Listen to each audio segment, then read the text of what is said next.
Assalamualaikum Sobat Republika. Apa itu arkeologi Al-Quran? Saya akan coba jelaskan mengenai arkeologi.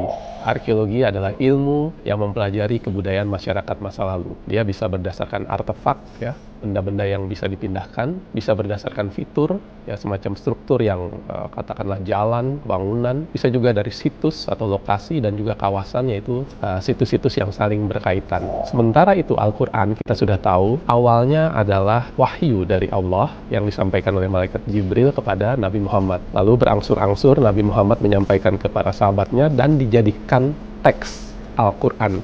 Jadikanlah buku atau mushaf. Nah, arkeologi Al-Quran mencoba meneliti Al-Quran sebagai sumber data yang menjadi sumber ilmiah yang kemudian dicarikan fakta-faktanya. Nah, fakta itu sebenarnya sudah banyak disebutkan dalam Al-Quran. Sebagai contoh, dalam Al-Quran disebutkan mengenai makom Ibrahim. Makom Ibrahim itu adalah benda, ya, atau objek yang awalnya di suatu tempat kemudian digeser. Itu adalah artefak. Dalam Al-Quran juga disebutkan misalnya Ka'bah, ya, dengan berbagai namanya, Baitul Atiq, Baitullah, yang sebenarnya adalah buatan manusia yang kemudian menjadi tempat ibadah. Nah, itu juga dapat diteliti oleh arkeologi. Kita juga mengetahui misalnya mengenai kisah Nabi Musa dengan Fir'aun, ya. Fir'aun yang mana? Atau Fir'aun siapa yang mengejar Nabi Musa? Itu menjadi pertanyaan-pertanyaan yang sekiranya dapat dijawab oleh arkeologi. Yang lebih menarik sebenarnya, dalam Al-Quran disebutkan bahwa berjalanlah kamu di muka bumi, pelajarilah kisah orang-orang terdahulu. Nah, teks ini kurang lebih senada dengan metode arkeologi,